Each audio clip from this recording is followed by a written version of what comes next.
Hello, ladies and gentlemen. Welcome back to Earworms if you have been here before, and if you haven't, if this is your first time, welcome to Earworms. We'll be gentle, nothing to worry about. Tonight we have our semifinals, the final four of the medieval instruments that have been competing for, well, this is the third week now.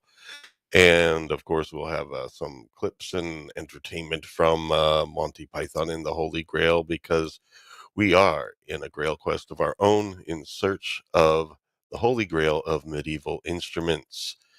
And next week it's definitely going to be the final broadcast. The reason why I say probably is maybe if a miracle happens tonight, we might finish up the medieval instruments tonight. If not, we will have to have the championship next week. But I am including some interesting extras here, even if the subject is medieval instruments and a little bit of Monty Python. I like to throw in a few other things to keep things entertaining.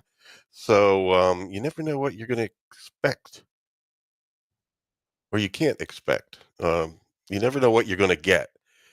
You never know what to expect. There you go. That's how those phrases work. Okay. So anyway, before I take up the rest of our time just meandering here, let's introduce some of the panelists for this evening. If I could see, it would be nice.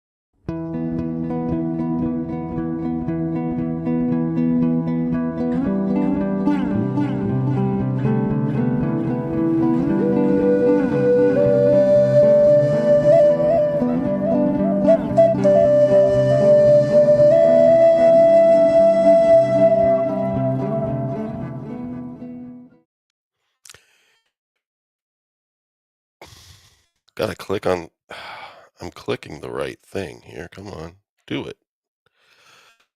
Hold on here. Sorry, folks, still getting used to this platform. There we go. Hello, Mike. Well, if I unmute myself, that'd help. Yeah, Good don't evening, worry, all. man. I'm doing all kinds of wrong things too. It's one of those days. So how you doing? I'm doing great. I love that intro, man. Makes me like the song more every week. It grows on you over time. I don't know, kind of like I'm age. pretty pleased with it, actually. Oh, And thank you. I'm my worst critic. Well, we always are. So anyway, Mr. Mike Gorley has joined us, and now we're reversing the order a little bit here. We have 50 Shades of Adam Gray.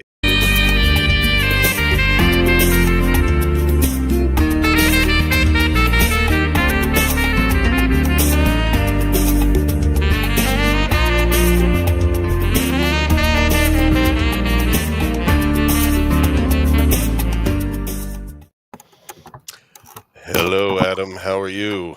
Hey guys, I just want to say real quick that no cat girls were harmed in the making of that video. We have waivers. No. It's all documented. We do like our cat girls here. And yes, yeah, let me join you guys in stealth mode here because I'm going to have to do a lot of zooming in and out with my head. There we go.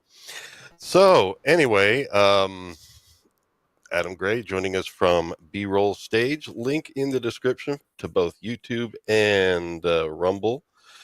Friday nights, the B-side streams. It's a regular activity for me now. I'm usually in the chat there every Friday night. And next week is the birthday stream, huh? Yes, it's my wonderful co-pilot Barbara's birthday. She's 29 again. And we're going to have a couple people pop in, so maybe we'll see you guys on screen. I'd be happy to. Great. Just let me know. And last but not least, you might know him as the ruler of the universe, but we just call him Jay.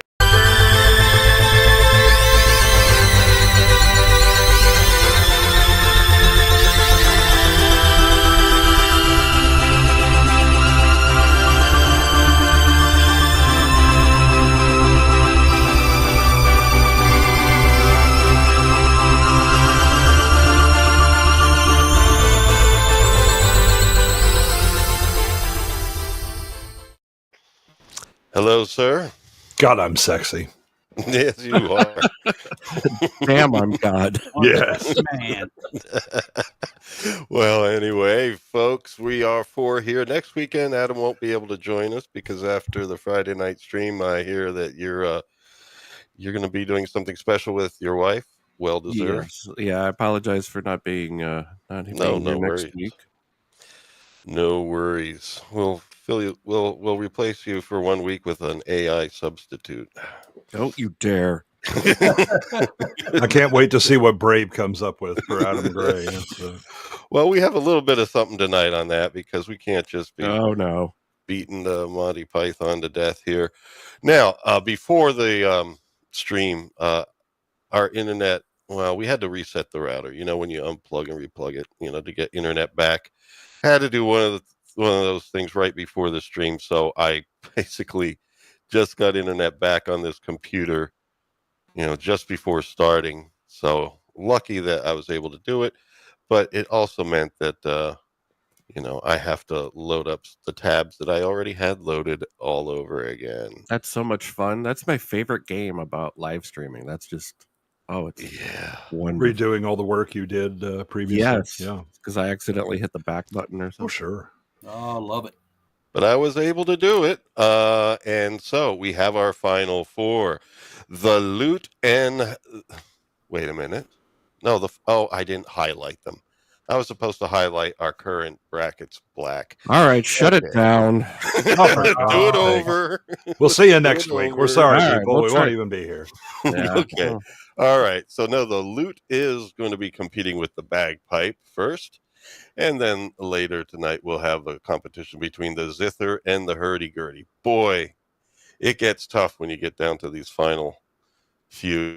But just like in Highlander, there can be only one. And Indeed. So that's what we are going to be doing. Now, Highlander 1, the first one. Yeah, there is no Highlander 2. The one and only. Yeah, because notice the rest of the movies also say, we don't know what you're talking about. There was no Highlander 2. That didn't happen. This is not here. Yeah. Okay, so what I am going to do is call up the tab once again for our first competitor, the lute, which will be competing against the bagpipe. So I assume, well, that's right. I also have to go over here, take this off, and put our lute on. There we go.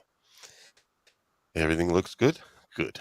All right, so tonight, the lute has chosen its champion, and its champion tonight in this competition will be a gentleman by the name of Ron McFarlane.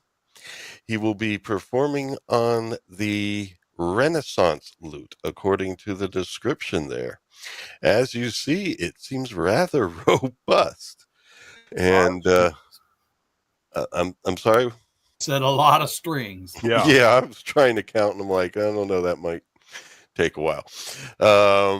But yeah, so this is some serious piece of gear here. Now, I know this is supposed to be the medieval period. Lutes were around in the Middle Ages, but he happens to be performing a Renaissance lute tonight. So I don't know. I think, I don't know. There's no rules in the competition that doesn't say you can't pull out something a little bit later, as long as it was born or existed during the medieval ages. Then it still qualifies. So, but the lute is playing on the edge tonight, trying to get every advantage possible. Yeah, Team Lute obviously bringing in a ringer. So here we go. Your wife caught you. Still working on my pull-out joke. Here we go.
Now, in the interest of time, I'll pause the music there, but the link is in the description under reference links for the lute, Ron McFarlane's channel. Please check it out if you have any interest in hearing more of his playing. He's excellent, and as you can hear, the recordings are, pretty well produced, and a little bit of music video stuff going on there because this is obviously a studio recording. Put in a little bit of birds there for the outdoor scenes. That was nice. Nice touch. Mm-hmm. So, anything you gentlemen might want to say about the lute? I know this is the third week of lute. I try to do things a little different. Well, I'm genuinely grateful that it's not green sleeves again. Oh, yes. Yeah. I'm fascinated by the strings because if you notice, now that you got that picture up, you can see the bottom two are not doubled up. They're single strings. Mm-hmm. And then you got some on top that appear to be more like harp. So it's an interesting combination on that particular lute. Yes, and I was looking up the name of the piece here. It looks like Shembing it's in the description. Shembing and Shamor. It's basically, I don't know, from an album of his own original music. So this is not a piece from the medieval period. It's or the Renaissance. It is an original. But yes, you are correct. It is when you got so many strings like that, immediately it's almost like you just start thinking harp. Although they are doubled courses, 2 strings per course there. But let's see. I mean, I'm trying to count. It reminds me of it's like they because I mean, if you look at the way that they play, he's not doing like big strums across the the top strings. It's like you took a guitar and traded the length of your neck to shorten it up, but have more strings, right? Because the length of the fretboard on a guitar allows you to play, a larger range. I'm trying to turn it down real quiet so you can keep all the talking. time, but girth. There's a lot to be said. Oh, clearly there, yeah. The problem is all the strings that you have to. There's a lot of maintenance with that. I can barely handle a 4-string bass, so this is just mind blowing to me. Yeah, I'd be playing all sorts of wrong strings, and my hands would be like, not able to get the muscle memory down too easily. Right, but it's like he's got twice the strings of like a 12-string guitar, but he's got half of the fretboard. If you had double the fretboard, you could reduce the number of strings. Right. So is that like mathematically applicable? It's just a matter of like how they arrange the actual notes, but it still has the range of a longer neck, I'm guessing. Right. If it was so depending on the tuning and what was going on, right? If he was strumming the full set of strings and it was tuned, to allow that, that there was some sort of bass chord that was everything was being played off of, then all of those strings would kind of make sense. But the way he's playing it is essentially guitar, but wider instead of longer, right? Right. That's what I'm getting at. Yeah, and I counted the frets. If I'm not mistaken, I think there are 8. 1, 2, 3, 4, 5, 6, 7, 8. And so this is not even an octave. So on one of the courses of strings, if you look down below on the wood. Oh, yeah, there are frets on the body. Yeah, but only for certain strings. Right. It looks like. Yeah, he's only using certain strings. The top, it seems more harp or drone. Right. Or combination. Mm-hmm. Yeah, hasn't played them. So yeah, we know that on some of these instruments there are some strings that are for just resonance and so forth, just to vibrate and be there, not to be played.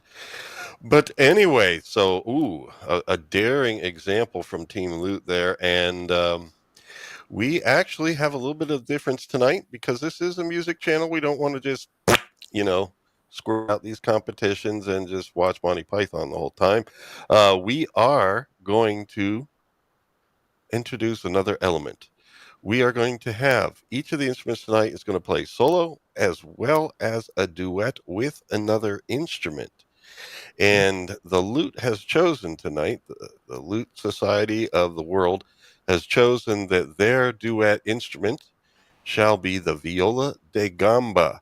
So the lute will once again be performed by Ron McFarlane, and joining him on the viola da gamba will be, it's not showing me the name there, Carolyn Surik.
Now, I can't find a very good pause point, but I wanted to pause there so we could take a look at the instrument there. Is that piece from Lord of the Rings by any chance? I am going to look up. I have the title here. It sounds very similar to that. Yeah, it really does. But I don't believe it is. I believe this is. Or maybe Howard Shore used it's one of the Ave Marias. Okay, all right. There was multiple pieces titled Ave Maria, and this is one of them. I didn't check which composer it was, but that would be in the description of the video itself, I'm sure, if you follow the link below. So anyway, viola da gamba, evolved from the viols, or some people say viols, but I'm pretty sure it was pronounced viol, that were types of fiddles, bowed instruments. Some could be held up to the neck, and some, as you see here, similar to our cello today, would be played with a stand, basically, and across the lap. Well, and some of them could be bowed across the lap, literally, like laying down on the lap and then being bowed from up and down motions with the bow. This is obviously more reminiscent of the cello. But if you notice something there, now, Mike, I was going to ask you, do you think those are just fret markings, or are they real frets? It's really hard to tell from that picture. I'd say they're probably frets.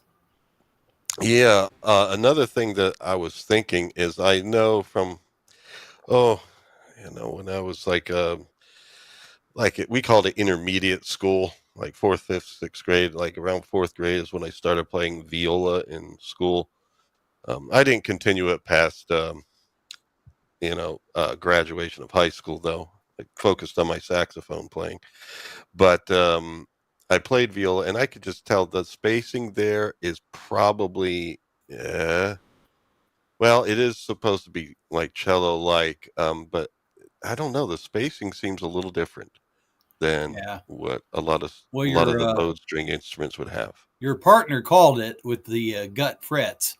Yeah, you can see the wrap around the neck. Yeah, most of those instruments, the oud is the same way, and my dobro, the dutar, a lot of those instruments, they're not like a guitar on.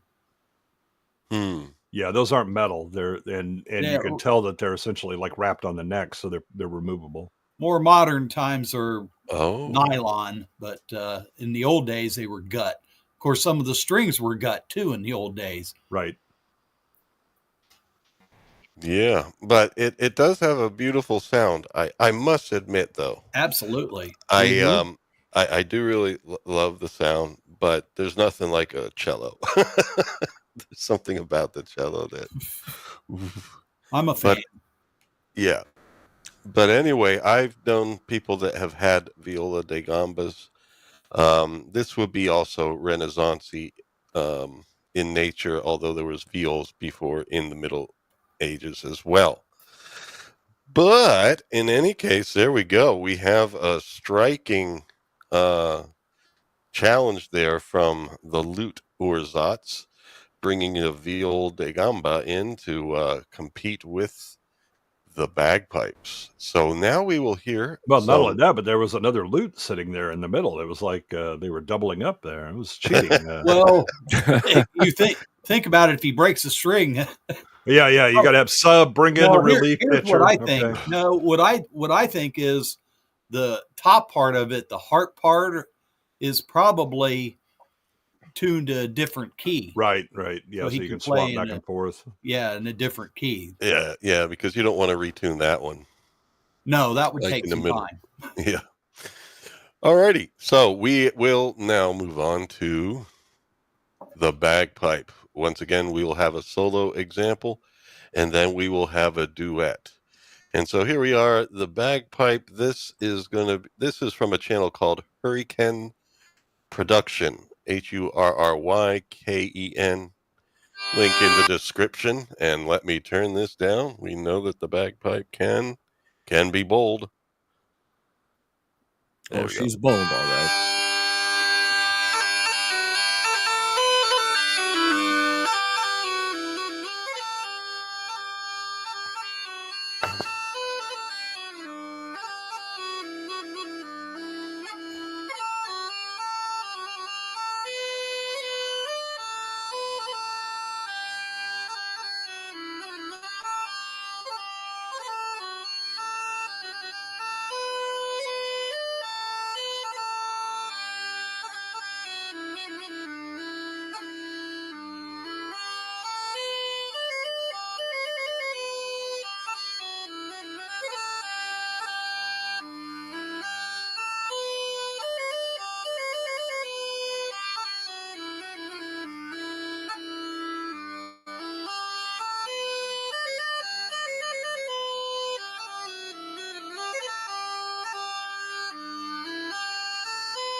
All right, I think we're getting one of those unfolding, long repeating melodies.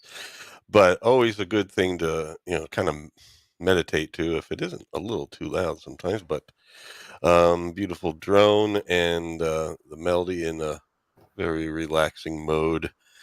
So there we go, bagpipe. I guess we could say bagpipes because there are two there. We do have a double drone, or no, actually, I believe that is the. That would be the output for the. No, he's got two drones, and then that's true. Playing one, yeah. Yeah. The interesting thing is, so I mean, if you hear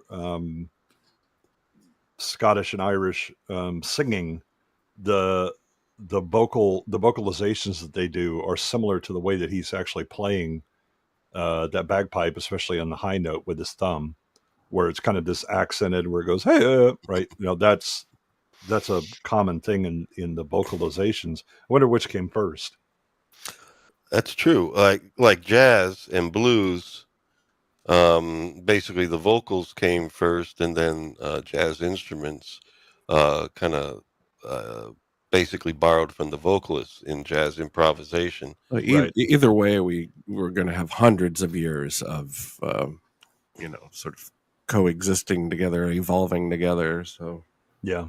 It makes sense. It's not hillbilly beatboxing, but it's pretty darn good. Yeah, I mean, it's not easing, but really, what is it then? It's. Well, that's an interesting comment, because Indian music is also based on vocalization. If you were to learn how to play like a sitar, for example, you would not learn how to play the instrument first. You would learn the vocalization, and most Indian instruments are like that. I didn't know that till a couple years ago, but that makes sense, though. Yeah, I mean, the first instruments we would have had were, our voices. So Yep. Yeah. And so, what does the bagpipe have as for the duet portion of this competition here? I'm going to And double down on hillbilly beatboxing. I know I'm It could looking forward to doing it that. could No, cheat and bring in a lute. Haha. just so Mike knows, Friday night B-sides, Adam stream, they revealed a great thing. There's such a thing as hillbilly beatboxing, and There is. he's Called gonna. ething.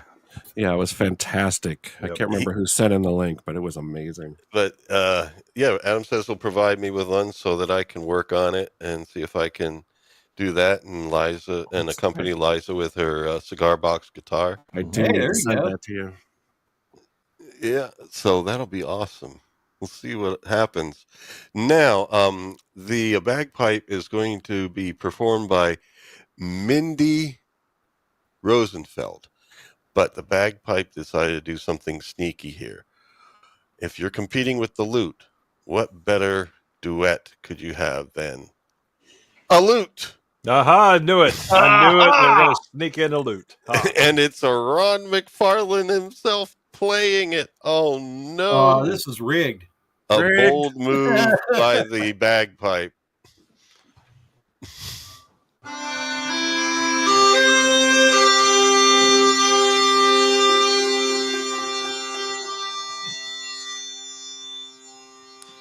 They should have tuned before. I didn't tune either, so I'm sorry. Yeah.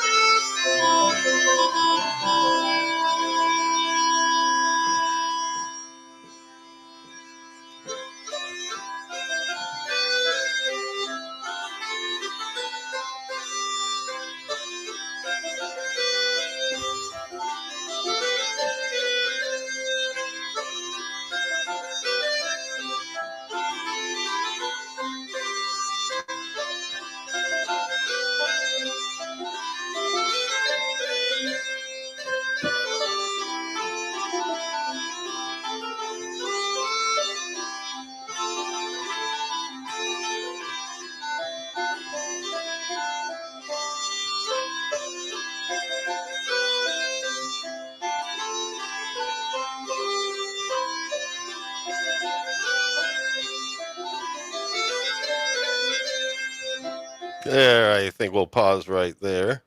Ooh, what is she about to do? Hold on. No, just give him a look. All right, there we go. So it's a little fuzzy video, but I think a bold move by the bagpipes there, and very bold performance. Pretty much, it's hard to hear the lute there. You might want to consider amplification in the future. It was hard to hear the lute versus the viola, too. The viola was a bit of Like going against the bagpipes. Yeah. That might be the matchup we need. Yeah, I think we need to maybe develop a mute for the bagpipe. I think a lot of people have had that thought throughout history. The interesting thing is she playing by? I mean, the way she's squeezing the bag is by leaning, right? Because she doesn't have it under an arm. Yeah, that is a strange looking bagpipe for me. And I think that's why she was leaning so much. Is that's actually she's using her I think her so. belly to squeeze the. That makes sense from a sitting position. You rarely see people sitting and playing bagpipes, right? But that makes sense to me. Yeah, the link is below, folks, but I did look at the description, and there wasn't much said about like the type of bagpipe or anything. People don't put in full descriptions anymore on YouTube. But anyway, I mean, it's a good sounding bagpipe. It's just, once again, it's the lack of dynamic expression that I guess is a little bit rough, and when I didn't mind it. I didn't mind it. No. It comes with its own backup singers. I mean, that's the best part. You just add some drones, and then you've got a more complex sound. And well, I am already. And I just noticed to the left of her, so her drones are modifiable. You just put longer, pipes there, and to change the drone. Several of them. Yeah. I think they were having an all-night jam session. Looks It like could have he's been, got a guitar back there too, or another lute. Yeah, it looks like another lute given the depth of the. Yeah, it doesn't look like a very long case. Yeah, and that's a hell of a tail there for all the strings to attach to. That's got to be another lute. All right, I am going to be starting the poll right now, and lute versus bagpipe, and basically only have two options tonight. This is definitely a challenging stage here for anybody that is loving these instruments. Yep, somebody's got to go, sadly. Mm-hmm. So there we go.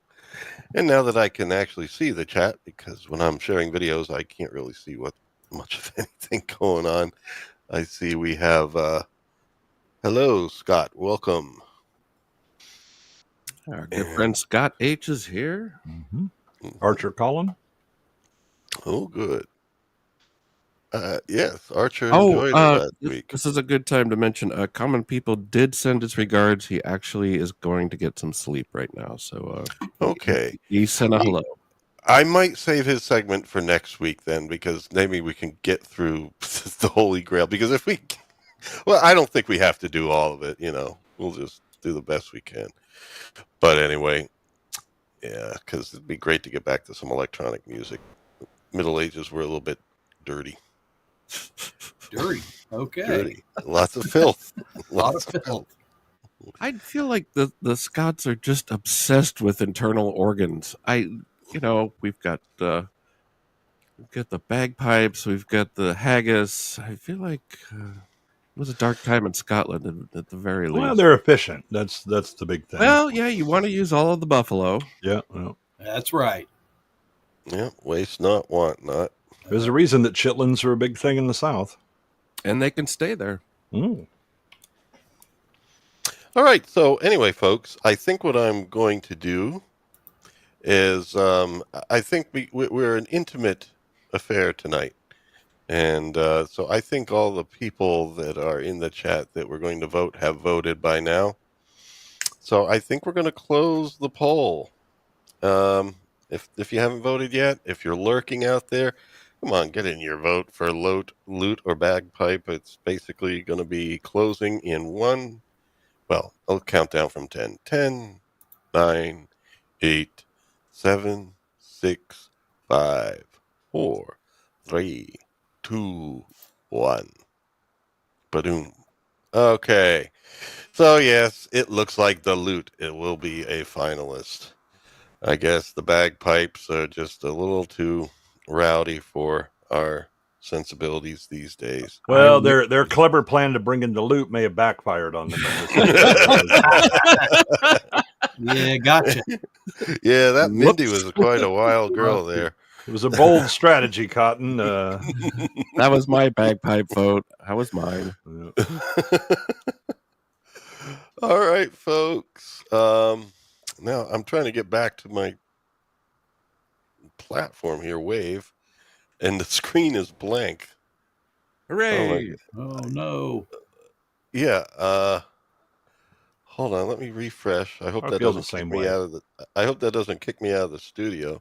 Bye, Lawrence. Well, it's nice seeing you, Lawrence. We'll carry on. That's what you get for throwing in that loop. Oh, no. There we go. There we go. Cancel. All right. We are there. We are there. I'm back now. So I am going to pull up some slides here. We're going to take a little bit of a break and see if we got any prime moments here from Monty. Just a quick note, I believe our Wave chat is frozen. Again? Yeah, I'm afraid so. They did notify me this week that they saw the comment again. She said that she had informed the tech people to fix it, and she thought they did. And it looks like it's not quite happening now, is it? No. Well, I don't know. Well, you know what I'm going to do? I am definitely going to cancel StreamYard. And if they offer me something around $20, then I might do it. I don't know. On principle, I'd hate to. Yeah, I'm in the same boat with you. I fully expect in a month or two when they see their numbers drop off, that they're going to come crawling back to us. Who knows? Seems like typical tech behavior. No offense. Mm-hmm. Well, anyway, folks, look at this. We got a bunch of monks going across a vine or a branch or something here. Terry Gilliam's artwork. It's the human runapede.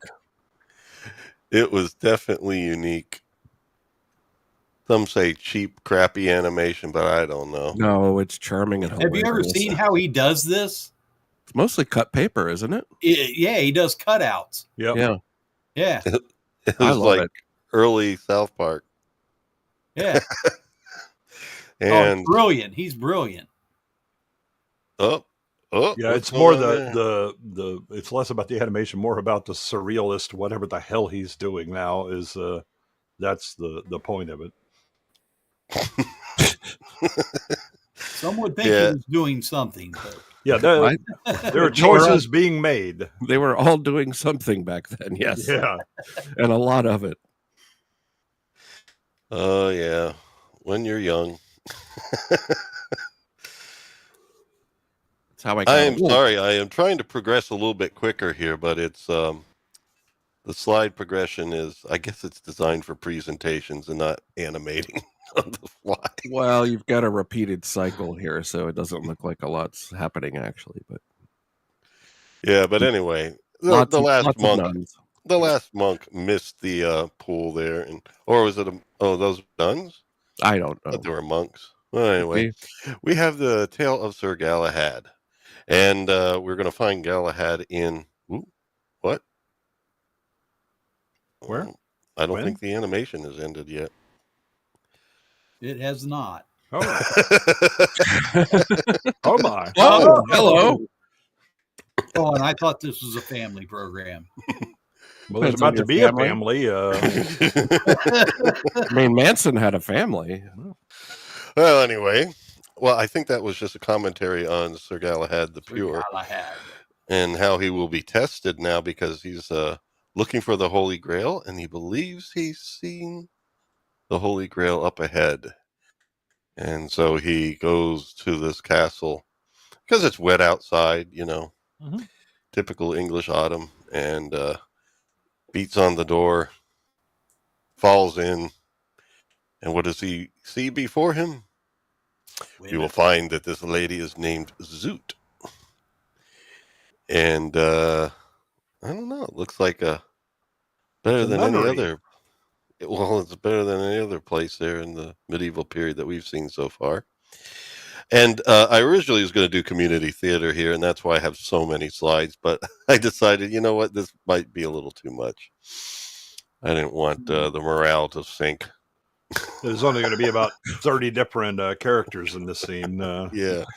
Well, you can want in one hand and live stream in the other and see which one fills up first. Well, anyway, she takes Galahad in.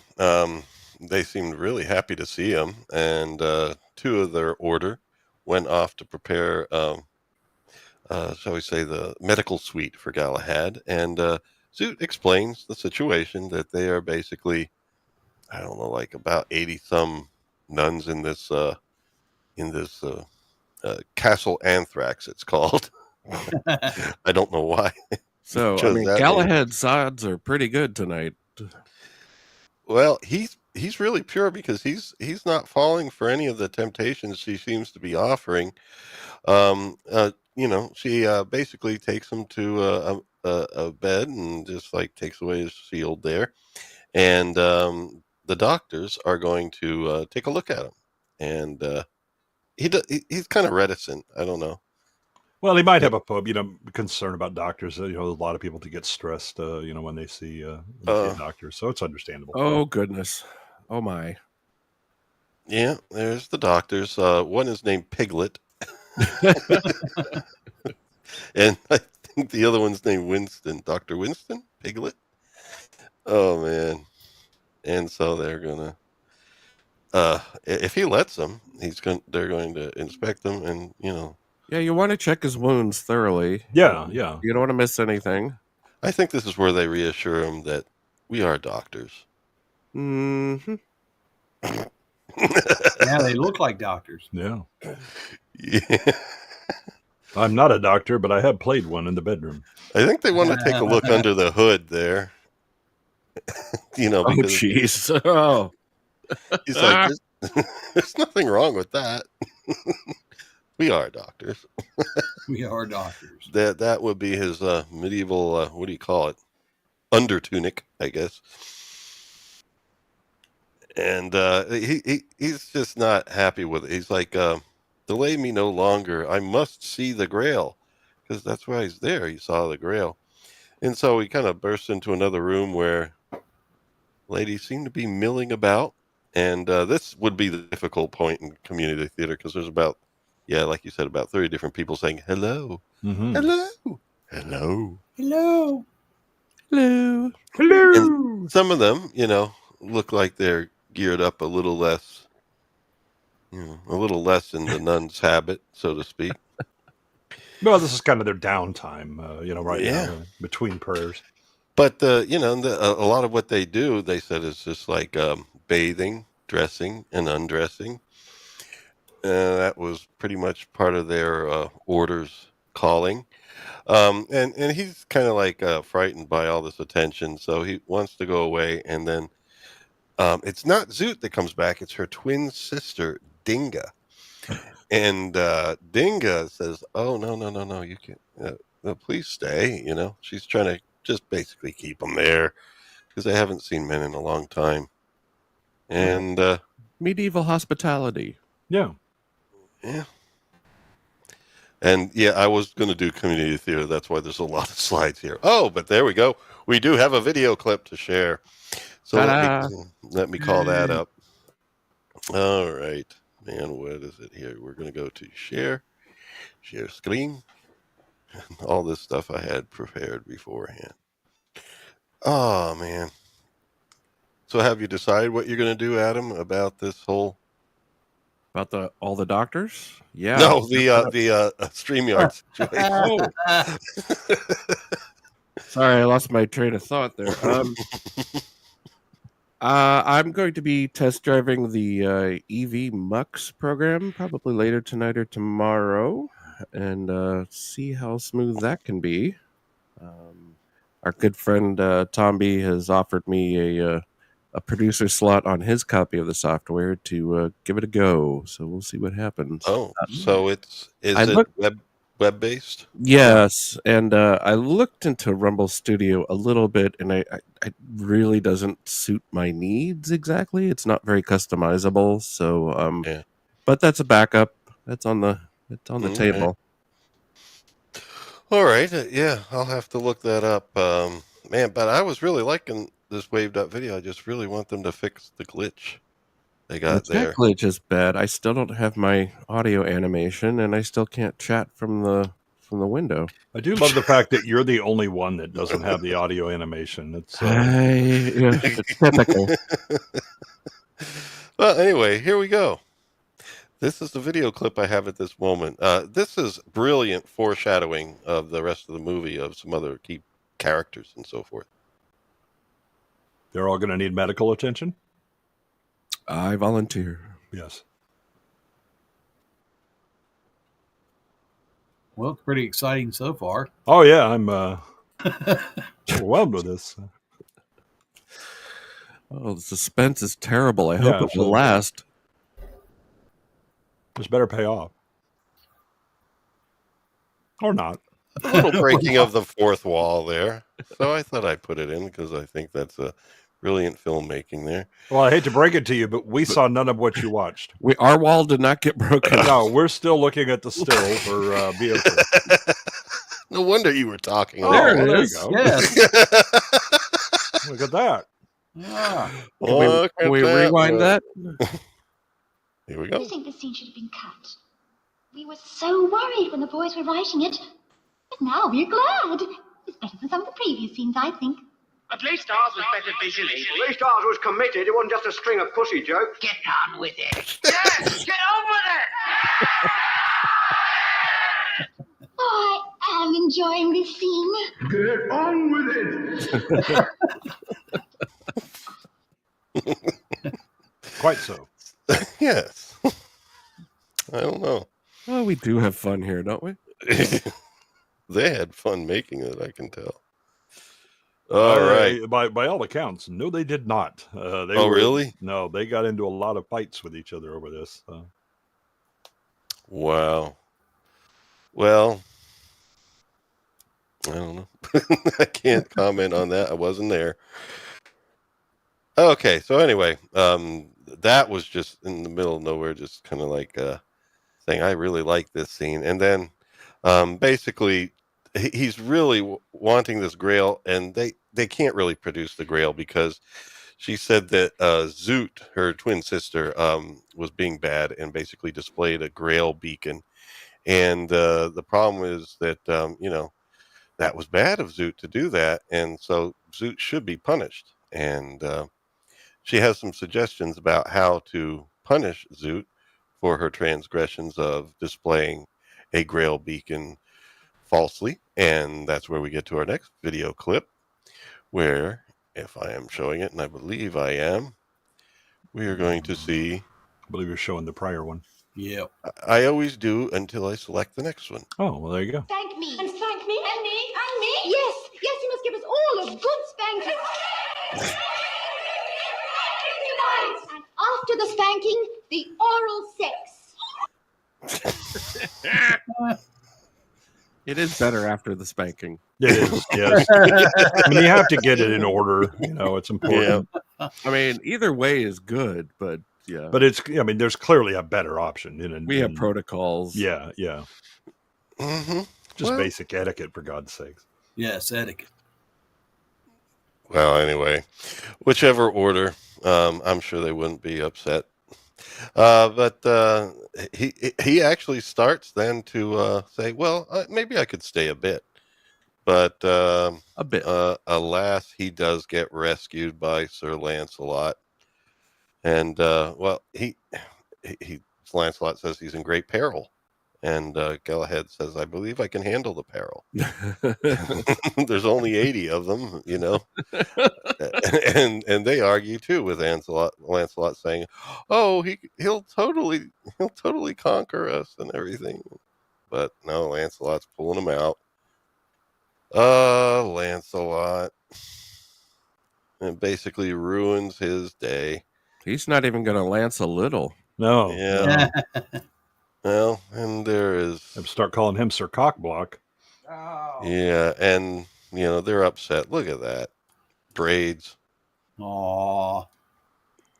They're sad. Don't you like braids? Well, I mean, all of them have been very naughty and need spankings. So Yeah. Yeah, so anyway, they leave, but Galahad's comment was that I bet you're the G word. Can we say the G word? I don't know. And Galahad says no. No, Lancelot says no, he's not. But I think could might be otherwise. Could be some suspicions. Could be. Depends on what he's lancing. Now, anyway, we then have Lancelot's story, so we get to see the other perspective. And we still have a gorilla, I think, turning the pages. It announces scene 24. Now, the scenes go from 11 to 24. I heard there was like a longer cut released in the UK, and I thought I was getting that. But no, I don't know. There was a longer cut where there was scenes from a department store and everything, and I think I got just the theatrical release. Well, it's what everybody knows, so... Yeah. I actually grew up mostly knowing the album, which is like only half of the movie. Yeah. But anyway, we are here. Basically, we switched to King Arthur now, and King Arthur is going to be talking. Well, he's talking with Bedivere and this gentleman here, who I don't know who this is, but he seems like a mysterious, maybe warlock or somebody engages in some form of sorcery. Most of the time, he just laughs. But he informs him that there is a bridge of death and there is an enchanter, and you must find both. So they know what their mission is going to be afterwards. And then it's sorcery when all of a sudden the cabin that they were in, and the entire landscape changes. So they are out in the middle of this wilderness, and they are looking around. Beautiful woods. And it's getting pretty scary, actually, because you hear the music and you see furtive glances looking around what's going on, and it's just fog. Oh, no, what's going to happen? Oh, and we're going to have suspension there because that's the end of that slide stack. But I think what we should do is switch back to our instruments and continue our challenge with the hurdy-gurdy and the zither. Ooh. This is going to be a tough one and a tough decision there. Mm-hmm. Now, let me see here. I'm trying to get rid of these slides here, but they insist on not providing me with a menu to do that. So anyway, okay. Damn slide. I'm not going to show the brackets because I think we know it's just the hurdy-gurdy and the zither that will be played next. So I'm just going to call up the tab where I have the musical clips. And we still see Mindy there with... Hi, Mindy. With what's his name? With her hair. Yeah. It is robust. And a lovely cocktail gown. That she looks like she should be in a pirate movie, like working in a bar or something. Yeah, she does have a bit of a winch. A little winchy? Yeah. A wise wench. I'm here for it. Yeah. Better watch out. It looks like she's got some guns on her. Yeah. They usually do. Oi, that's also you want to squeeze my bagpipes? That's some good exercise, I'm sure. Oh, yeah. And now, the zither has chosen Etienne de la Vaux to be their representative. And we did, in the first week, have Etienne's performance of Green Sleeves on the zither. And at the time, I didn't see a face. So I, for some reason, thought Etienne was a woman. But surprise, surprise, Etienne is not only not a woman, he is a man. That is a man. Yes. And, well, I don't know. The fingers were kind of slender. And I just thought it was a lady's name, but I don't know what culture the name is common in. But anyway, so the zither is going to be bold. Not only is this probably the most frequented zither performer on YouTube, this is also a man. And it looks like a rather nice zither there. Classic. So let us hear. And they chose Vivaldi, which is Baroque, 1600 to 1750 in the music timelines. But I guess we'll let that go. We'll let that fly. This is a Vivaldi piece. The Earworms multiverse, ladies and gentlemen. Yes. Timey wimey. It's not Green Sleeves. As long as it's not green. Oh, I have the volume down. No, you have it to max and it's not playing yet. Okay. There we go. There we go.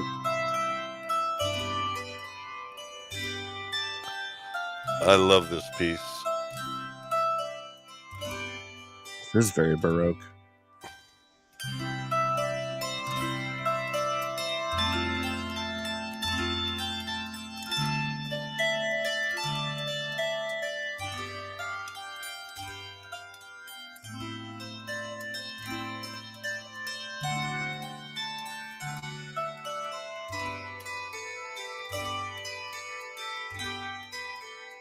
Well, now they're just showing off.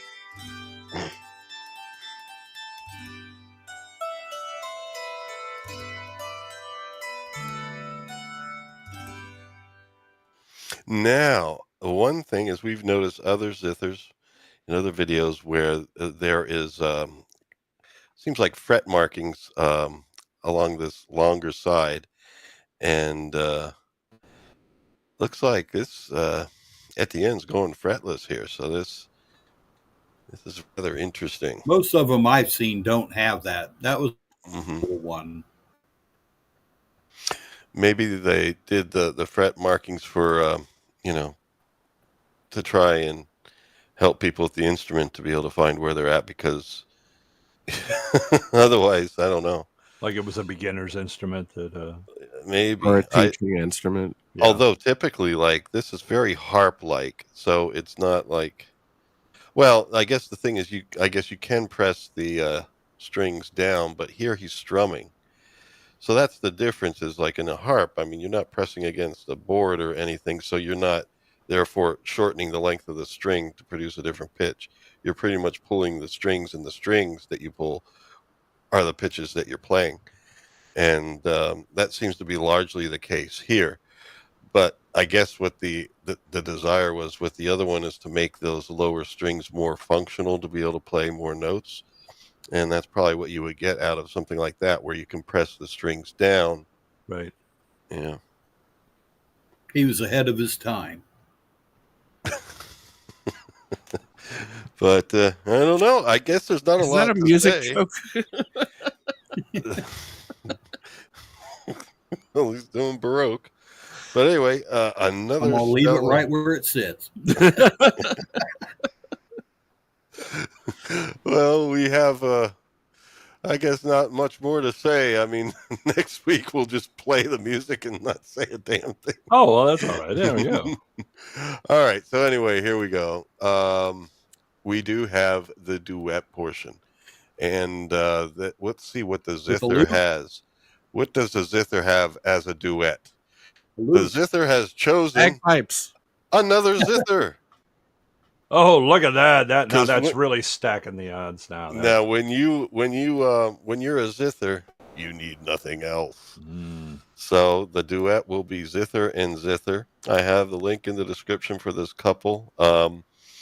And that one does have the fretboard. Both of them do. Yeah, and much fewer strings.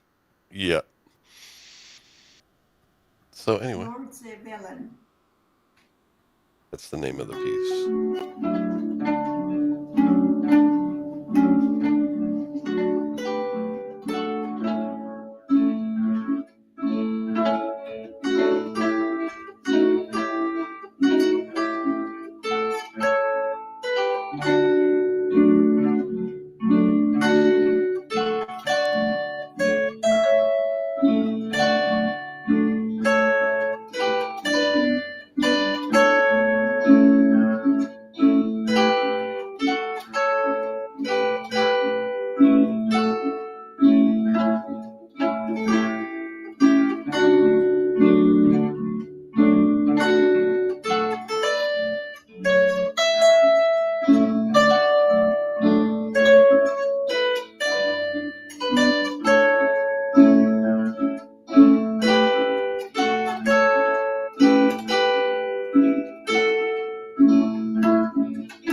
I think she's charming. That is wonderful.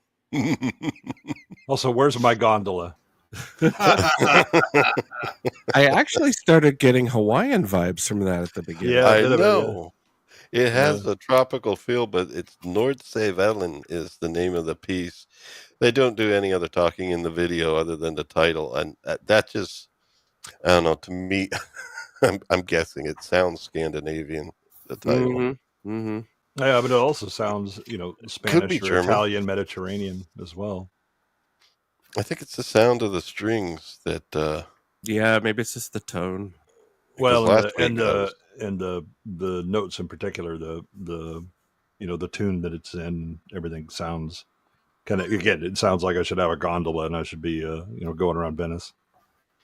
I want her to make me cookies. I think she's wonderful. He's like your favorite. Makes good cookies. Yeah, just Yeah. Is this a metaphor? Well, anyway. Nope. No, not this time. Okay. Not for once, no. The zither has presented themselves, I think, quite well. First of all, a master zitherist, and then a lovely couple. And now we're on to the hurdy-gurdy. So what do we have here? Okay, I do have links in the description. This is another hurdy-gurdy artist. Let me just look at it. I should probably say since I do have it listed here too, I did the trouble of putting in some credits here so I could say, yeah, this is also Scandinavia. Well, the Scandinavian countries are going to be well represented tonight because this is from a channel called Scandinavian Sounds. Oh, yeah, for sure. Oh, yeah, you betcha. Vik. Also Vik.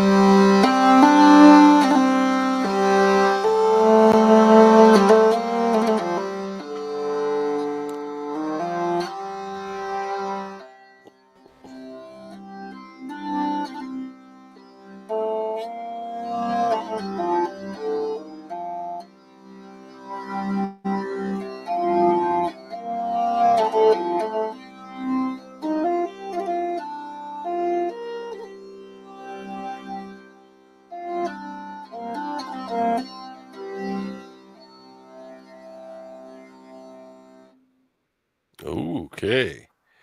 I think that's the best one you've shown so far. I think I'm going to pause that so we can see it while we talk. I love, again, the you have the huge fingerboard, action there with the keys, but using the drone crank, in modifying its rhythm, you can see, he'll go fast down, then slowly come back up, and then speed up again. That it's got this, that really sets the rhythm, the way that drone operates. I am fascinated by the complexity of this instrument. I'd never had a chance to see hurdy-gurdies in such detail, and I'm smitten.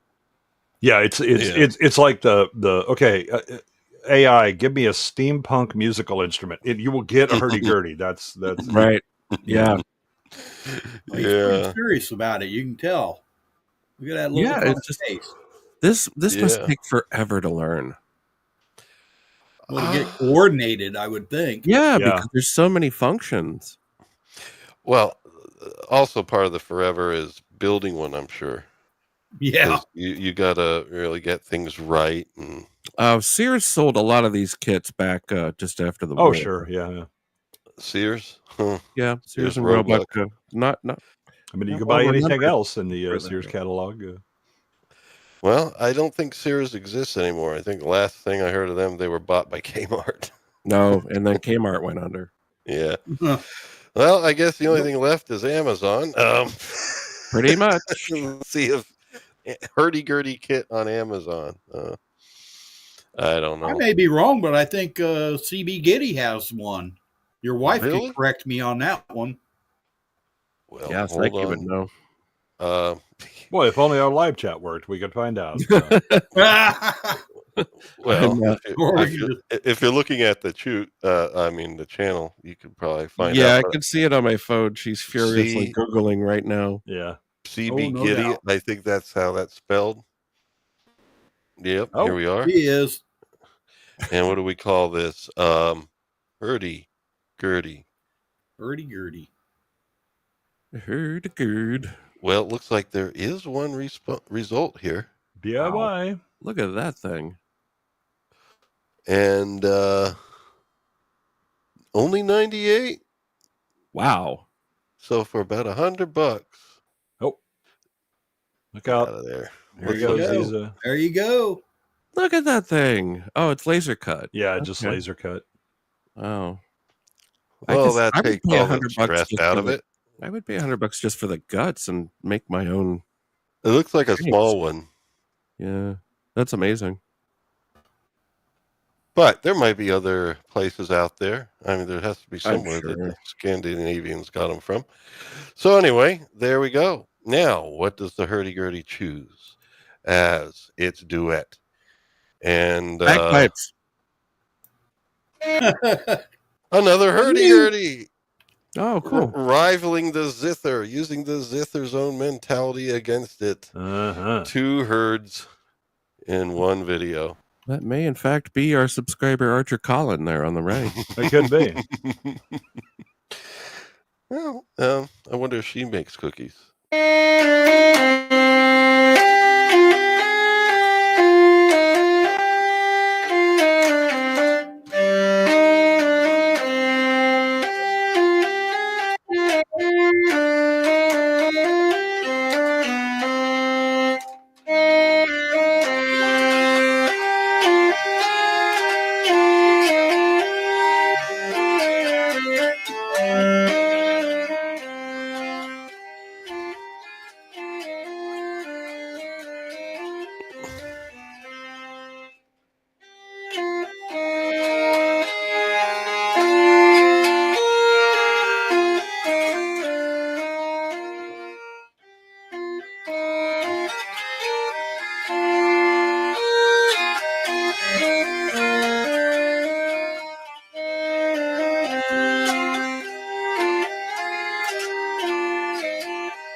Nice. Wow, what counterpoint? Mm-hmm. There are positives. Oh, and it kind of fades out the girds, so you can't see them too well. So I'll just go back a little bit. No, Well, it's it's the always pause that way. function. Yeah, it's Yeah. the pause function. all right. So anyway, there we go. Yeah. So I don't want to influence anyone's votes, but you know, Well, that was a beautiful in performance. full disclosure, I have had her fresh baked cookies, and you should probably go ahead and vote. Recommend.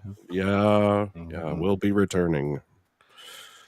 Okay, so The interesting thing for that one is that they didn't bury the drone to give it kind of this waving feel. It was they were more, and again, maybe the level of skill they have or something like that, but it was much more linear with the drone. Mm-hmm. Mm-hmm. I was watching both of their right hands there. Yeah. Well, that's one way you could tell if an instrument is well made, is if it can play with another instrument and sound good. Yeah. So let's see here. We have the zither versus the hurdy-gurdy. With the herd and the gird and the her. Now, if you don't want to have to build one, I looked real quick on Reverb. There's 20 listings for hurdy-gurdies. Wow. All over $1,000. Oh, my goodness. Not cheap. Well, maybe I'll just build my own then. For $99. Yeah. Well, hey, that could be something. You could basically do a video documentary or a blog of you building your hurdy-gurdy, and that would probably be it'll be $99 and 99 nights in the garage swearing. I was gonna say that's gonna get age restricted real quick. Yeah. All right. That's the poll is up, for. ladies and gentle folks. Vote, everyone, vote. It's your patriotic duty to vote for these instruments.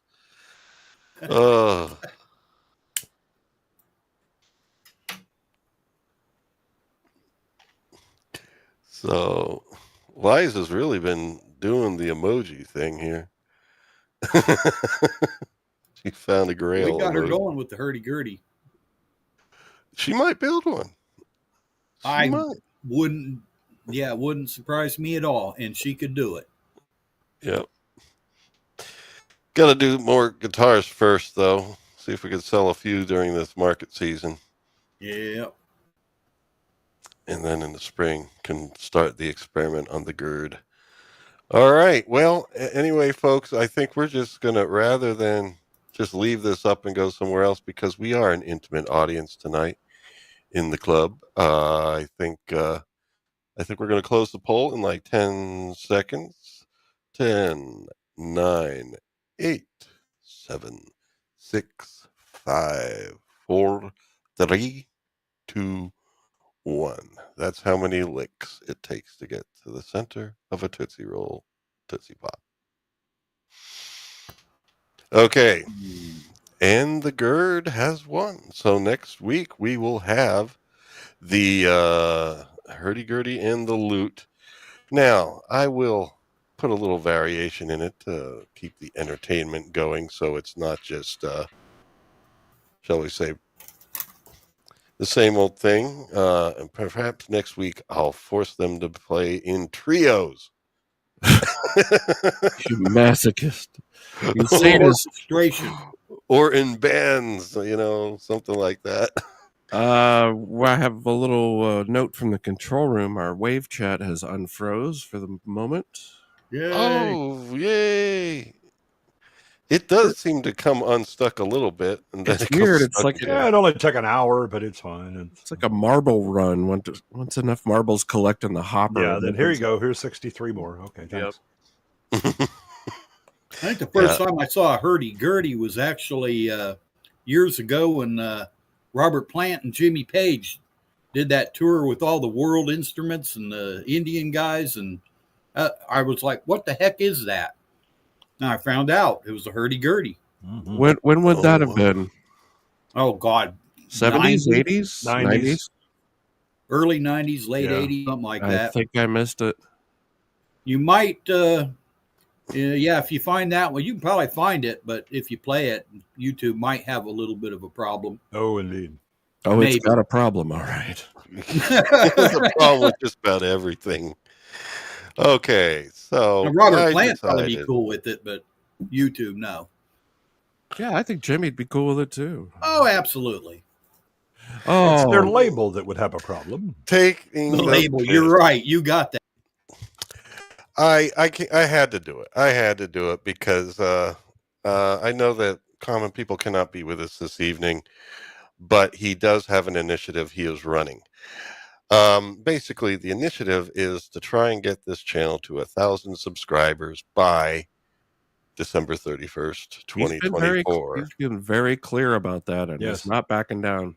No. And so one of the initiatives he is trying out, as I have mentioned before, is using Irish AI, not any old AI, but Irish AI to enhance the show with some other personalities. And that initiative is called Patty. Hi, Patty. Yeah, personable, autonomous, talented teaching intelligence. And he's been working on a few things, and I've been enlisted to help work on it. I know that I might be training my replacement here. I don't know. Don't you hate But he seems to, he's quite firm that he thinks that one thing that will help motivate people to subscribe to the channel will be bourbon? They at least get to see Patty if we get to 1,000 subs by the end of this calendar year. Oh my goodness! Oh, listen up, everybody! If you don't subscribe, we're not going to get the face reveal. Now you know. Just wait till you see what's coming. You know that the Irish do like their max headroom, and what? Common People has gone with max headroom as a prototype for Patty. Now, I did a little work on it, and so I used certain keywords such as, how about this straightforward picture of an Irish max headroom, and this how many potatoes did you get? And this is what I got, including my microphone. Oh dear! Oh, it's Leslie headroom. That's not good. Oh yeah, that's problematic. And I did not ask for extra writing or anything like that, but I assume that must be Irish. No, tickets are still available, I guess, at the Odeon. Now, is this supposed to get you more subscribers? Well, imagine a virtual host. I think I go a different direction. I mean, I have before, but usually I wake up screaming afterwards. Good grief! Well, I mean, I told you how simple the input was, and somehow that was found. Oh, here's another one. Is that John Sex? What's going on? Well, you know, and oh my God. I progressed. Jesus. I would not buy a used car from that person. That's that looks, no. Yeah, it almost looks like Larry Mullen Jr. from YouTube. I mean, YouTube. I actually don't hate the lorem ipsum in the background. I kind of like the fake text. Yeah, I didn't ask for it. It decided it needed that. But these here, I did continue along the same seed, basically going further and further, like 25 steps more in the algorithm, and to see what happens. I love its terrible idea of a 4-leaf clover that it's decided to put right in his hands. It looks like kryptonite is falling out of his blazer. I don't know. Well, we'll see. You know, this has been commissioned by Common People. Look at that guy. Hey, yeah. Yeah, it's Irish. Look at the number of fingers on there. Why does he have a machine pistol? That's not right. Or half of one. Well, good grief. Some assembly required. Yeah, well. Looks like his lipstick leaked. I think we got a good start on it here. His face is melting. Yeah. I don't know about good. There we I go. don't think No the gun lips is getting any there. better either. He's It's, holding a bag of camera parts or something. I don't know. I know. Well, anyway, so those are some things for the regular Patty, which would be So zither. subscribe, everybody, if you want more of this in your life. Probably find a better Patty in that castle that Sir Galahad was at. yeah, I'd Right? much rather spend Dr. time Patty. with her. Yeah, there we go. Well, Also, I notice then- that he can't separate his hands. No. Two of those I- fingers are conjoined with the other hand. So Yes, they are. How's he going to play the hurdy-gurdy? with his feet, apparently, is be. Ooh. it is virtual. But anyway, so common people was feeling, well, let's see if we try it with some patties that of another nature. Like, how about in Patty Gray? Please be Patty Smythe. Patty What- Smith. Patty Smythe. No, Patty Gray is what we went with next. Oh, Oh, no. Oh, Duck no. Boom. I just unsubscribed. yeah. Duck Can't leave Boom. us here. Well, you see what happened here is I uploaded your the image, which has your avatar, as well as at the top it says Atomic Testing with Adam Gray. So it felt obligated to put some words in, and so I put some words in place of the text that was there, and that is your avatar. That is your avatar. The ghosty is has been changed into a I Max have no Headroom, avatar. Get out of here. an Irish, It's your an Irish Irish Max Headroom avatar. ghost. Max the Duck Boom! yeah. Hamax. I think that is perfect for Halloween. Irish. Gemaakt. Dede Midix. Boy, I can we think- move on? Okay. Well, there had to be a few swatches here to choose from. So Oh, that I is think me. Oh, that's Oh, Ariel. Kale Rune. it Rish. A Max. kept- The yeah. Max. It was looking for like going further and further, trying to achieve perfection here. Oh boy. I loved you in that James Bond movie. I am not a GTA character. This is not. Unhen I say it's definitely getting closer to Golly. Irish now with the Neon. the hoon. Irish Okay. Tale. The Hoon. Yeah, I mean, this could be a Halloween avatar for you, so you can dress up. Oh, If you ever see me again. Irish Hayek on the Hoon. Yeah, I think next week on B-Sides we'll see one of these faces and the croon. Long live the croon. Yes. I, the Croon. Oh man. Well, that It is was a definitely choice. it was definitely trying to promote something. Oh, God. Like, can we get a welfare check on your partner here? It's, The Hebon. maybe the oh my Avon. goodness. He's got a little Nosferatu thing. going Yeah. there. Kind of a flathead, but yeah. Okay. Well, I mean, the coffin was a little short. And Well, Native Americans do that. They strap their bat boys to boards on their backs. Yeah, And yeah. at Kotish the Theatan. Okay. How many did you do? I did 7 of each. I mean, we could rocket through them, I guess. Irish, Rocket. Dutch. I think that's the most accurate one you've Yeah. gotten so far. Well, I think guess we should it's- actually. Looks kind of Italian to me. We definitely need a portion of B-sides that's called the Theaton. Yeah. Well, this is Anacroon. Yeah, All but the hail, last line is the Theaton. That's been in the last two. And it's all like, hail the Theaton. all hail the Theaton. See, this is what I imagine I look like right here. Right, yeah. It's not nearly Now we're that cool. talking. He's bulking. Yeah. Little The. elfin magic. I think it for the ones that said the Max, I think it was kind of like going off of how Max Headroom talked, where he stuttered a lot. Oh yeah, okay, well, that checks out. I Moving don't on. know why the rest of the shit came in there, but anyway, there's Mike. Mountain, well, just Patty Hawk. Oh, and I changed it to a Y for some reason. Oops. Spitting image, man. Spitting image. I don't know if there's any gibberish there that anybody likes. You're welcome to Mike read wants it to off. sell you a Chrysler. Yeah. I'm Well, ready this was for your- Ho-Haitian. There we got two. Sure. There we got Gesundheit. Looks McMax. Hacks. Hacks. Ahum. And the Mexican. Max a hacks hum. I cannot help but to bring Swedish into this. Yeah. Well, the Swedes did, I think, in the form of Vikings, did invade Ireland. Yeah. Mad They would have hacks. stayed away if they saw this. Yeah. Oh, in Manster Vision. Yeah. But anyway, that's what it did to your cat. Well, that's getting a little more Cyrillic there at the bottom. It's Moving on.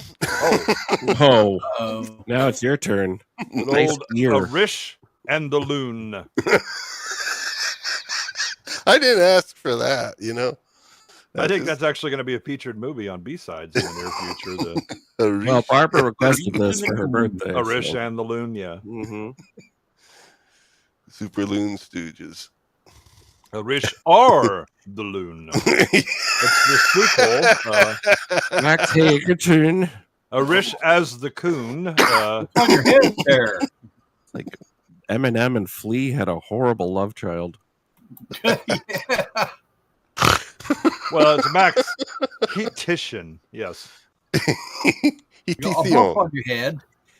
Oh, actually, I think I know why I did that. The heatitian, you know, someone that's an expert in creating heat because of the hot hail that you are. Hot Could hail. be, yeah. Yep. That you rain down. Bepian. I Max think we're the back Hack's to Bepian. Arish are the Loon. I mean, this is still part of the sequel. Loon. I noticed that. Wait, we can't say that. This Oh, was my God. actually the Russian version of the title. 3 O's. Oh my goodness. No, we Is can't say that. Is this like a Xerox thing where you just kept feeding a copy of a copy of a copy? Well, all right. Oh my God! And then Common People. I did this for him just to see what his avatar would produce, and this is what we got. He has no idea how lucky he is to be asleep right now. I really. Oh, it's God, Archer. he's got the pills now. Yeah, it's That's a nice Archer people. Yeah, you could. Oh no, he's replicating. I like What is it. happening? I don't know, but there's a Morrissey vibe going on with the one on the right. Yes, it is kind of. I don't know. In some ways, it's Very 80s. Salty Morrison. Oh my God! and that's the final one. See, when you don't Promise? stay on the repetition track, you get wild things like this. But I have 3 mouths and I must scream. There is a blight right. and it never goes out. it likes to put extra faces in now and then. It thinks that really helps. But anyway, folks, Yeah. Ingo would like to remind you to please support the channel of the options that are, shall we say, free of charge. Please like, if you're with us this long into the broadcast. Imagine someone staying around this Hit long. that like and share it and subscribe. And then, of course, leave a comment if you can. If you're watching this on the re-rub, leave a comment. It helps with the algorithm. And also there are some fine merch below. I'm not a good salesman, but basically you can see them in line with the video below. And there's t-shirts from Bonfire. Bonfire is a store that both Liza and I selected because they don't employ any sweatshop labor. All the shirt materials and the shirts that they source are from reputable. We're dredging up some B-roll merchandise here pretty quick. Yeah. Well, there's Teespring and others there, but we went with Bonfire because I had that commitment. And as you see, there's 3 different shirts there, but the top row, middle row, and bottom row, 3 different shirt designs, but each one has about 5 or 6 different options: sweatshirts, hoodies. So you could get each design on a sweatshirt, a hoodie, t-shirt. There's scoot neck t-shirts for the ladies, and of course tank tops. And the thing is, each of the options that I selected were what do you call that? Renewable or not renewable? What is that? Sustainable? Sustainable. They were all sustainable, and I do have options there for organic cotton as well as recycled cotton. So it's all quality stuff. I didn't go with any of the shall we say? I want to make sure there was options for people that need to wear cotton and can't wear synthetic fibers. I can't wear synthetics, honestly. Yeah, well, that's great. I have the options there, and there's front and back of the one design, and of course these can be t-shirts or sweatshirts or hoodies, and there we go. So I updated the logo with the new one that I've fashioned, and finally the classic go with the signal flow. So anyway, I'm not much of a marketer, so I gotta basically stop this now. But the holidays may be coming up, or they are coming up. I think that's great. Well done, Lawrence. All right, thank you. Well, those designs are by Liza, so I believe that next week they will also offer blindfolds that you can put on when Lawrence decides to show his AI art. Now we're talking. Not so peaky blinders. Yeah. Mm-hmm. So okay, I guess we'll have to do that. So let's see how much of this film we can complete. If we can get up to like 2 more sets of slides, that will be great. Because that's kind of like how I have it scheduled. Go team. I'll try and get it up. I've heard that before. Exactly. Well, we last left our companions wandering through the forest. Things were looking dark and creepy, and then all of a sudden they see this. Oh my gosh. They ran into Mike while he was out playing in the woods. And you hear the resemblance. You hear the word "nee." And I thought this might be a good opportunity for some community theater. Oh my goodness. Scene 25. Scene 25. Oh my. Okay, let me just get my documents in order here. Good. Let's open this. The Croon. Oh man, this is kind of long. Well, then my printer's out of ink. Because you actually printed it. Whoa. I have to. I can't read off a screen and to save my life. Oh. Understood. Yeah, I'm a pen and paper guy. Okay, well, how are we going to delegate all this shame? Well, I know most of the talking is done by the head knight here, I think is what they call it. Yeah. And Arthur.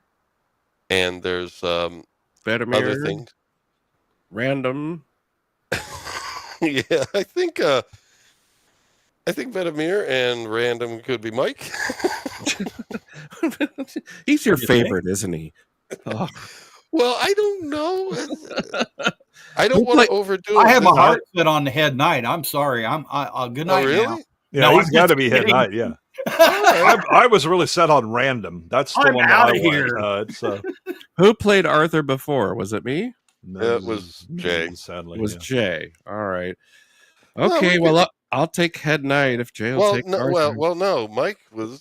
I mean, Mike, if you really want it. I was messing with you. No, you claimed it. You own it now. That's all on you. All right, fine. I'll be the head knight. You're the head knight, damn it. And I'm going to be random, and Adam wanted to be Arthur, so I'm good with that. I didn't want to be Arthur. Oh, you are now. It's a good thing we're not together. It'd look like the Three Stooges. We'd be boing, boing, poking a three-headed knight. Oh, wise guy. Wise guy. Yeah. Are the Three Stooges something you could get away with on YouTube? No, not all of it. No. I have checked, believe it or not. Little Rascals either. They're still in copyright. I don't think I could justify it. The link to the music wouldn't be that great. All right. So we begin with a knee, and we go with from enthusiasm. there. All right. Knee. Knee. Knee. Knee. Who are you? I too say Nee! No, not the knights who say nee. The same. Who are they? We are the keepers of the sacred word. Nee! Pen and nee wom. Nee, wom. Those who hear them seldom live to tell the tale. The knights who say nee demand a sacrifice. Knights of Nee, we are but simple travelers who seek the enchanter who lives beyond these woods. Nee! Nee! Ow, ow, Nee! ow, ow, ow, ow. We shall say nee again to you if you do not appease us. Well, what is it you want? We want a shrubbery. Dum, dum, dum. A what? Nee! Nee! Oh, ow. Ow. Please, no more. We shall find a shrubbery. You must return here with the shrubbery, or else you will never pass through this wood alive. Oh, knights of Nee, you are just and fair, and we will return with a shrubbery. One that looks nice. Of course. And not too expensive. Yes. Now go. Okay, I believe I'm behind in the slides as usual. But there we go. That was an excellent rendition, I think. Yeah. But actually, we get to see right here the historian that died a couple weeks ago. Actually, Indeed, yeah. he, That corpse is He's still remarkably still intact. Quite for the fresh, amount of time. actually. Yeah. yeah, and they're going to do something about it. Oh, now it's the Lancelot journey. Okay, and that beautiful illuminated text got ruined. And there's the artist. There's Terry Gilliam, doing the artwork. He walks down his tower here and sees outside what's been bothering him and interrupting him. It's the sun and some clouds jumping up and down. And he tells them to go away. So that was nice. I'm glad we got that covered. Yes. So anyway, here we go. There's a castle, looking all gloomy. There's a father and a son, although you could easily confuse the son for, well, I don't know. But anyway, the father is talking to the son. He wants him to get married. In fact, the bride is down below. They're going to have the wedding. But the son doesn't really want to get married. There was a lot of that in the medieval period. A lot of not wanting to marry the people that are selected for you. Of course, that was all done. She's got huge tracts of land. Yeah. Well, that's the thing. See, here, this king built in a swamp, and and he built a castle. It fell down. Built another one. It sank into the swamp. And another one burned and sank into the swamp. And then finally he built one. Finally he built one that stayed true and stood up. And, so he wants better land, though, still, because it's still soggy outside. His son wants to sing more than anything else. And fortunately, the father stops him each time that he tries to sing. And there we go. So he's talking about how you're going to have to marry this Princess Looky, as he calls her. And the son said, no, I'd rather sing. And there we go. Father stops him again. Good. And father holds him and said, you're going to marry this woman no matter what. And then he tells the guards, keep him here, basically. And the guards had difficulty understanding how that was going to work. So you're going to stay here, and we'll go after... No. All right. Well... good help is so hard to find. Yeah. I think it was nice that they decorated them for the wedding. Yeah. Oh, yeah. Well, actually, the one guard just had hiccups, that's all. And just kept going. So anyway, I don't know why I captured all these. I thought I'd remember it, but yeah, basically it's like, you want us to go, what if someone came and and he wanted to leave, could we go with him? And they ask us to go outside. Yeah. If you're not here, yeah. Classic Monty Python. Yeah, and then when the king leaves, they decide to go with him. And he's like, no, you stay here and keep him from leaving. So anyway, it's a great skit. And then he just tells the son, don't start singing. So it's forbidden from doing that. But the son is looking out there with a wistful gaze, and the guards are actually, he's still explaining it to them. Yeah. Yeah. And And all been there okay, training new employees. So. here we go. He has a lovely complexion, though. Yeah. Well, he begins to write a letter, and he knows the guards are guarding him, but they seem nice. They're just smiling at him. He wrote the letter, and he goes over and grabs the bow on the wall, and I think an arrow or two. And he fires it out the window. Excellent shot. So he wrote a note, put it on an arrow, and fired it out the window. And we just completed this one. We just completed this set of slides. Oh my goodness. Yeah, we're going to be cheering when we're done. Rejoicing. Oh, trust me. Praying for Thene is nothing new to me.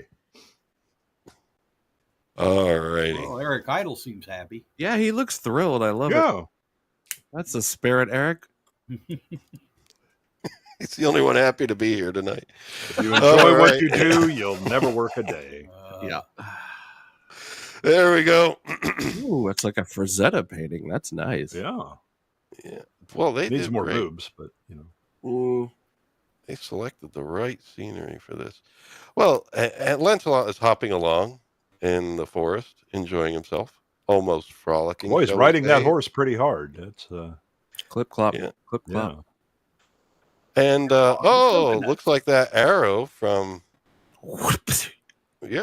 went right into Concord is the name of Lancelot's page here. Was the name. Was. Well, no, he's not quite dead. Oh, okay. Only mostly? Well, no.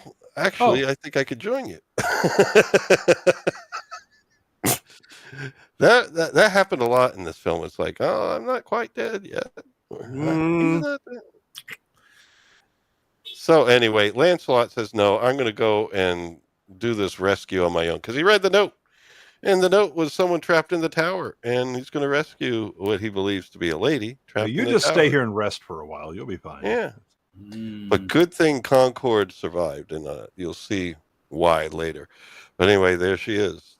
She apparently has huge tracts of land. Mm-hmm. And, or her father does. But, I don't know why he doesn't want to marry her. And there's the festivities going on outside. Musicians hard at work playing there. Yes, a lute. Oh, we got bagpipes too. Yeah. And people coming in. And there's some, shall we say, a little bit more seasoned guards here at the front door. Pickle might be the word. We see Lancelot running. And Lancelot keeps running. And keeps running. And keeps running. Yeah. But doesn't seem to be getting any closer for some reason. Jock, start the plane. Now, I didn't get all these cuts because it was getting ridiculous after a while. There we go. Oh, my goodness. Surprise attack.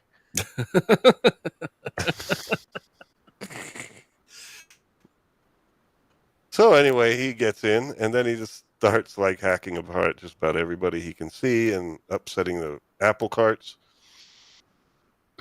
upsetting everything. And then, oh, wow, that's going to hurt. Yeah, there was a lot of blood in this film. This would be a great Halloween horror film for the next, well, is it? I hope this is the inspiration for the movie Wedding Crashers, I believe. There we go. And he works his way in and continues the onslaught there because he's going to rescue this damsel in distress in the tower. Indeed. And yeah, not even the torches were safe. I mean, look at that. He whacks a torch. Well, so anyway, here we are. And the guards say, well, now just wait a minute. You're not supposed to, well, Lancelot, he's feeling the bloodlust. And then there he goes, bows before. Oh, wait a minute. Terribly sorry. Sorry for the mistake. Father comes in. You have an Father invitation. He comes in and he's like, oh, what's going on here? And it's like, oh, I thought your son was a lady. And he's like, I can understand that. But, you know, you killed all these wedding guests and you killed the, the father of the bride and everything. And, well, meanwhile, his son is trying to escape because he thinks he's being rescued and that Lancelot will go with him. And, you know, but, you know, he makes a valiant effort there with the rope of sheep. Yeah, the sheet rope, yeah. Yeah. But the father cuts it. And so the son falls. And you hear a at the end. And there we go. So now here's like the nice composition there, actually. Yeah. Beautiful. And that's the aftermath. And the father needs to explain, you know, here's Sir Lancelot, because he found out he was from the court of Camelot. And Camelot it's all a misunderstanding. It's fine. It's fine. Yeah. It's good pig breeding country. Yeah. Sorry. I think, as long as you apologize, you're good, right? Right. Yeah. And so there we go. And he's killed the best man, you know, and the people don't really like it, but father does convince him over time that, you know what? You know, the father of the bride's dead, and he says that he's going to act on behalf of the father of the bride. And he also says his son has died. And so therefore, he's going to marry this woman to Lancelot. And there's her condition. Oh, she's lovely. Oh, yeah. Mm-hmm. Beautiful. You know, the brides always get nervous on wedding days. It's understandable. And some of the people aren't going for it. But actually, no, what they found out is, well, wait a minute. Father of bride is not dead yet. He's not dead. Oh, good. He's feeling better. Yeah. But no. That doesn't fit in with the plans here. So they have somebody in the crowd there, basically. One of his knights basically goes over and make sure that the guy's dead. I mean, we've all had that wedding planner. We've run into them before. Yeah. What do we have here? Archer Collins. Nice to have you. Camelot. Yeah. And well, anyway, we get to the end here. Basically, the son wants to sing, and fortunately, oh, yes, Concord was... Oh, I thought I had a picture of Concord. Anyway, Concord basically says, come on, sir, let's go. And Lancelot leaves, tries swinging on the rope, but it doesn't work out. But anyway, he gets out of here. And we are at the end of the slides for tonight. Hooray! Oh, and look at everybody celebrating on screen. Yes, that's what they're celebrating. We're done. Now, next week, we only have 3 sets of slides, but unless you want to rocket through them now. No, we'll save it for next week. Okay. All right. So, yes, the month of September will be all medieval. We'll have our championship, but I will bulk up the musical information as well as the musical enjoyment for next time because we'll probably have hurdy-gurdy bands and we'll have, lute choirs and maybe we'll have them play in concerto form with orchestra. Lo, the angels did sing. Wow. There we go. Well, anyway, folks, I want to thank our chat for joining us this evening. And I want to thank our panelists for joining us. Next week, there will be no community theater because Adam will not be able to join us. And I didn't do any other. Oh, no, don't skip finishing all those scripts on my account. You guys can handle it. Well, I did the slides for the rest of the film, and I just didn't do any more scenes because I'm like, sometimes it gets a little painful. Oh, thanks a lot, Laura. No, you guys do a great job, but I always feel a like critic. It's fine. Yeah. No, it's fine. I feel I'm torturing you with them, and we don't like torture around here. We don't like torture. No, not the ballworms. On point. There you go. So you've been waiting all night to do that, haven't you? Well, I have that as part of my regular arsenal now. Ah.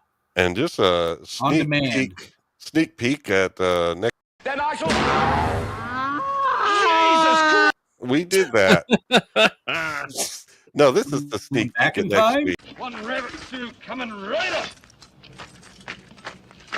Look. Jesus Christ! I warned you.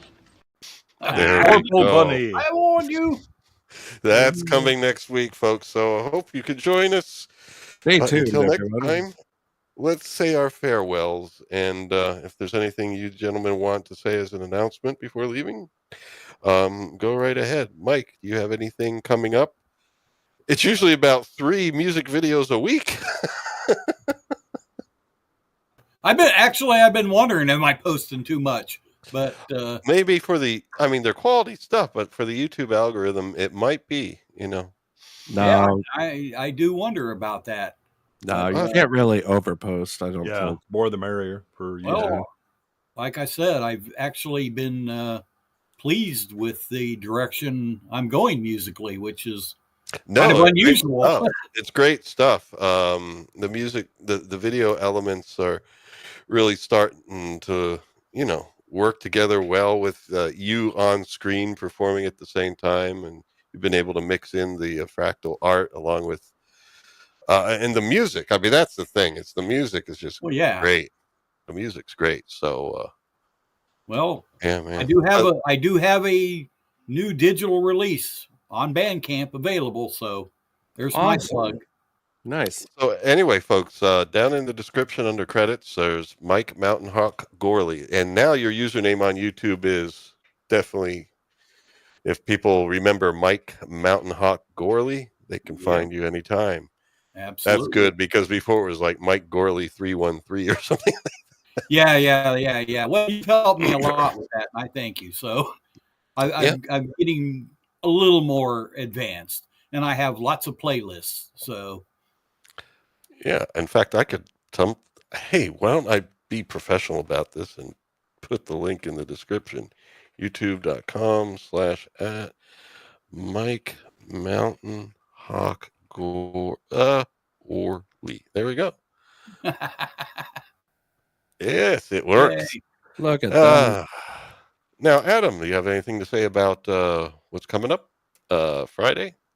Well, every Friday we're on @BRoll Stage on YouTube, Rumble, and Twitch, doing B-sides with our Good Emperor Goodwin. And let's see, later tonight I might be dropping by over at Stupenzo's channel just to shoot the shit a little bit, and then shooting the shit. I think that's it for the week. I do want to plug someone else's channel. Go ahead.